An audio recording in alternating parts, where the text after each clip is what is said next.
नमस्कार, मी डॉक्टर प्रीतम मरण. कोकणचे वैभव असलेल्या सागर डिजिटलच्या बातमीपत्रात आपले सर्वांचे स्वागत. आता पाहूया दिवसभरातील ठळक घडामोडी.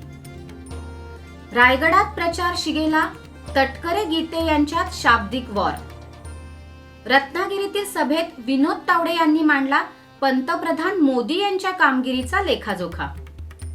माणगावात टेम्पो ट्रॅव्हलरमध्ये आढळली दारू, पोलिसांच्या कारवाईत मुद्देमाल जप्त. यंदाच्या पावसाळ्यात 22 दिवस येणार मोठे उधाण आणि ऐन हंगामात मासळीचा तुटवडा, मत्स्यप्रेमी हिरमुसले. आता पाहूयात सविस्तर बातम्या. रायगड लोकसभा निवडणुकीचा प्रचार शिगेला पोहोचला असून महायुतीचे सुनील तटकरे यांच्या विरोधात आघाडीचे अनंत गीते यांच्याकडून एकमेकांवर जोरदार चिखलफेक सुरू आहे. सुनील तटकरे यांनी सर्वांच्याच पाठीत खंजीर खुपसल्याचा आरोप अनंत गीते यांनी केला, तर बॅरिस्टर अंतुलेंचा फोटो लावण्याचा आणि त्यांच्या नावाने मते मागण्याचा तुम्हाला अधिकार नाही असे प्रत्युत्तर सुनील तटकरे यांनी विरोधकांना दिले आहे. रायगड लोकसभा मतदारसंघाचा प्रचार जोमात सुरू झाला असून या निवडणुकीत महायुतीचे उमेदवार सुनील तटकरे यांच्या विरोधात आघाडीचे अनंत गीते यांच्यात थेट लढत होत आहे. दोन्ही उमेदवारांकडून आरोप प्रत्यारोप करण्यात येत आहेत. गुहागर तालुक्यातील शृंगारतळी येथे इंडिया आघाडीची प्रचार सभा झाली. यात आघाडीचे उमेदवार अनंत गीते यांनी महायुतीचे उमेदवार सुनील तटकरे यांच्यावर जोरदार टीका केली. पाहुयात गीते काय म्हणाले ते. बरोबर आहे की नाही. आता भास्करराव आणि आनंद गीते आम्ही एक आहोत आणि त्यामुळे या मतदारसंघामध्ये तसं पाहायला आपल्याला प्रतिस्पर्धी कोणी राहिलाच नाहीये. आहे का कोणी प्रतिस्पर्धी गुहागरमध्ये? गुहागर विधानसभा मतदारसंघात तसा आपल्याला प्रतिस्पर्धी कोणी राहिलेला नाही. रायगडातील प्रचार सभांच्या रणधुमाळीत परस्परांवर जोरदार टीका केली जात आहे. महायुतीचे उमेदवार सुनील तटकरे यांनी आघाडीचे उमेदवार अनंत गीते यांच्यावर जोरदार टीका करताना शेकाप नेते जयंत पाटील यांच्यावरही हल्लाबोल केला. माणगावात झालेल्या प्रचार सभेत सुनील तटकरे म्हणाले की रायगड आणि मावळ मतदारसंघात 4 आमदारांची बेगडी तुम्ही शिवसेनेच्या पदरात पाडलीत, म्हणून तुम्हाला विधानसभेत यश मिळाले, असा टोला त्यांनी शेकाप नेते जयंत पाटील यांना लगावला आहे. त्या काळात केलेल्या कारस्थानांमुळे बॅरिस्टर अंतुले यांचा पराभव झाला, त्यामुळे अंतुले यांचा फोटो लावण्याचा अधिकार तुम्हाला कुणालाच नाही, असा हल्लाबोलही महायुतीचे उमेदवार सुनील तटकरे यांनी विरोधकांवर केला. निवडणुकीच्या कालावधीत रोख रक्कम, दारू आणि शस्त्रास्त्रे सापडणे हे नेहमीचेच झाले आहे. यंदाच्या निवडणुकीत कोणताही अनुचित प्रकार घडू नये यासाठी प्रशासनाकडून विशेष खबरदारी घेण्यात येत आहे. पोलिसांकडून ठिकठिकाणी नाकाबंदी करण्यात आली असून संशयास्पद वाहनांची तपासणी केली जात आहे. अशातच माणगाव तालुक्यातील मोरबा येथे एका टेम्पो ट्रॅव्हलरमध्ये बेकायदा दारू आढळली आहे. आदर्श आचारसंहितेचे पालन करण्याच्या अनुषंगाने ठिकठिकाणी वाहन तपासणी पथक, भरारी पथक तैनात करण्यात आले असून व्हिडिओ कॅमेरे लावून वाहने तपासण्यात येत आहेत. दरम्यान पुणे दिघी महामार्गावरून जाणारा एक टेम्पो ट्रॅव्हलर मोरबा गावच्या हद्दीतून जात असताना त्यात बेकायदा दारू आढळली. पोलिसांनी दारू जप्त केली असून पुढील कारवाई माणगाव पोलीस करीत आहेत. रत्नागिरी सिंधुदुर्गमध्ये भाजपचे नारायण राणे यांच्या विरोधात आघाडीचे विनायक राऊत मैदानात आहेत. राणे यांनी आपला उमेदवारी अर्ज दाखल केल्यापासून या मतदारसंघात प्रचाराची रंगत वाढत आहे. राणे यांच्या प्रचारार्थ भाजपसह महायुतीचे दिग्गज नेते मैदानात उतरले आहेत. भाजपचे राष्ट्रीय सरचिटणीस विनोद तावडे यांनी रत्नागिरीतील प्रचार सभेत पंतप्रधान नरेंद्र मोदी यांची गेल्या 10 वर्षातील कामगिरीचा लेखाजोखा मांडला. भाजपचे राष्ट्रीय सरचिटणीस विनोद तावडे म्हणाले की देश घडवण्याची ताकद पंतप्रधान नरेंद्र मोदींमध्येच आहे. 10 वर्ष नरेंद्र मोदी पंतप्रधान असताना कोणत्याही राज्यात बॉम्बस्फोट करण्याची हिंमत कोणाच्यातच झाली नाही. पुलवामा हल्ला झाल्यानंतर भारताने लगेच बदला घेतला नाही, तर त्यांना घरात घुसून मारलं. हे फक्त पंतप्रधान नरेंद्र मोदीच करू शकतात. यावेळी व्यासपीठावर महायुतीचे उमेदवार नारायण राणे यांच्यासह मान्यवर उपस्थित होते. की माझ्या या सगळ्या विजयामध्ये मोदीजींचा वाटा आहे. मी एका बाजूला गेल्या काही 10 वर्षात सातत्याने माननीय प्रधानमंत्री मोदीजींनी केलेली कामं,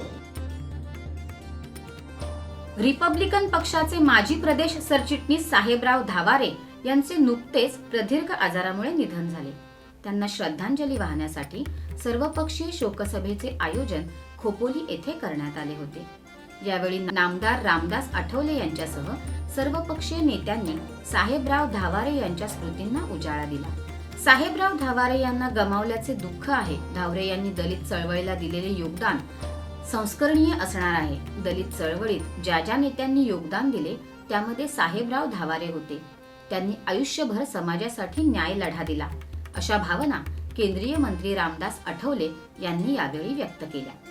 माजी नगराध्यक्ष दत्ताजी मसूरकर, शेकापचे खालापूर तालुका चिटणीस किशोर पाटील, भाजपचे ज्येष्ठ नेते सूर्यकांत देशमुख, वंचित बहुजन आघाडीचे शहराध्यक्ष दीपक गायकवाड आदी नेत्यांनी शब्दांजली वाहताना साहेबराव धावारे यांच्या आठवणी जागवल्या. सागर डिजिटलवर बातमीपत्र सुरूच राहील, मात्र अल्पशा विश्रांतीनंतर.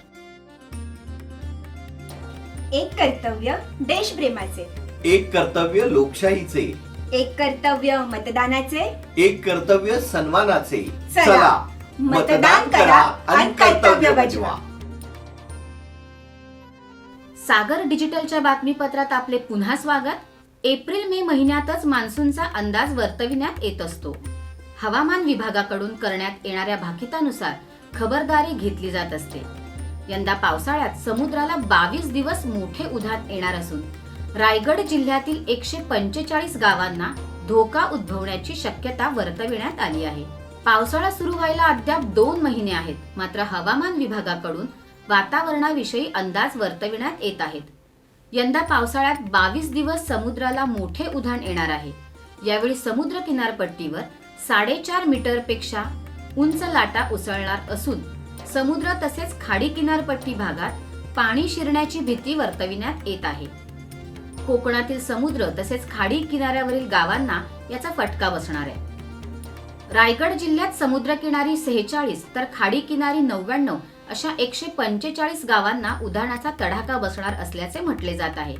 उधाणाच्या कालावधीत मुसळधार पाऊस पडल्यास 26 जुलै 2005 व 21 ते 24 जुलै 2021 सारखी पूर परिस्थिती निर्माण होऊ शकते, असा इशारा सूत्रांकडून देण्यात आला आहे. महाराष्ट्र मेरीटाईम बोर्डानुसार यंदा समुद्राला 22 दिवस मोठे उधाण येणार, 4.5 मीटरपेक्षा उंच लाटा उसळणार. 20 सप्टेंबर रोजी 4.84 मीटर उंचीच्या लाटा उसळण्याची शक्यता. 4.5 मीटरपेक्षा उंच लाटा उसळणारे दिवस जून 4 ते 8, जून 23 ते 25, जुलै 22 ते 25, ऑगस्ट 19 ते 23, सप्टेंबर 17 ते 22. शाळांना सुट्टी सुरू झाल्यामुळे समुद्रकिनारी पर्यटकांची गर्दी होऊ लागली आहे. कोकणात येणारे पर्यटक समुद्र किनाऱ्यांवर पर्यटनाचा आनंद लुटताना विविध प्रकारच्या मासळीवर तावही मारतात. यंदाचा पर्यटनाचा हंगाम नुकताच सुरू झालेला असताना रायगडात अनेक ठिकाणी मासळीचा तुटवडा जाणवू लागला आहे. त्याचा परिणाम पर्यटकांवर होण्याची भीती व्यक्त केली जात आहे. रायगडात येणारे पर्यटक मुरुड येथे आवर्जून भेट देतात.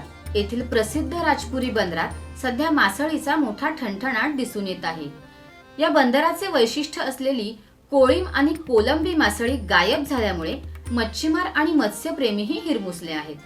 राजपुरी येथील ज्येष्ठ मच्छीमार नाखवा धनंजय गिदी यांनी सांगितले की मार्च महिन्यात होळीपासून राजपुरी बंदरात भीषण परिस्थिती निर्माण झाली असून सुमारे 80 नौका राजपुरीच्या समुद्रात नांगरून ठेवण्यात आल्या आहेत. एप्रिलच्या हंगामात राजपुरी बंदरात सफेद कोळीम, जवळा, कोलंबी, मांदेली अशी मासळी मोठ्या प्रमाणात येत असते.